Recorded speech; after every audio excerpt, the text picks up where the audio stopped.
Stalin Xorazmni ataylab bo'lib tashlaganmi yoki yo'qmi? 1917-yilda Rossiyada inqilob yuz berdi. Bu inqilob Rossiya imperiyasini butkul o'zgartirib yubordi.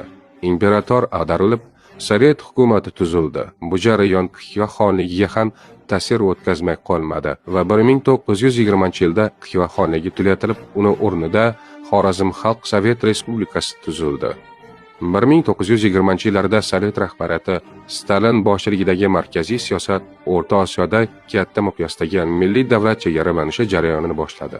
Rasmiy maqsad mintaqani etnik va ma'muriy tamoyillar asosida qayta tashkil etish edi. Ammo amalda bu siyosat hududlarini bo'lib, mahalliy kuchlarni zaiflashtirish va hamma respublikalarni markazga yanada qaram qilishga xizmat qildi. 1924-yilda Xorazmning tarixiy yerlari 3 ta yangi respublikaga bo'lib berildi.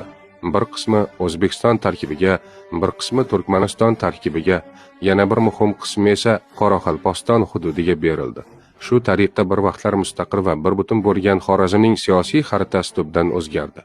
Tarixchilarning fikriga ko'ra, Xorazmni alohida nishonga olgan maxsus reja mavjudligiga aniq dalillar topilmagan, ammo Stalin davridagi umumiy siyosiy maqsad mintaqani to'liq nazorat ostiga olish, respublikalar o'rtasidagi bog'liqlikni zaiflashtirish va markazlashuvni kuchaytirish edi.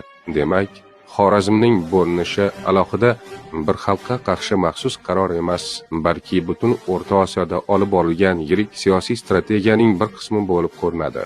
Aslida esa Xorazm hududining qisqarishi Stalin davrida emas, undan ancha oldin 1873-yilga Rossiya imperiyasi bosqini bilan boshlangan edi. Sovet davridagi bo'linish esa faqat shu jarayonning keyingi bosqichi bo'lib qoldi.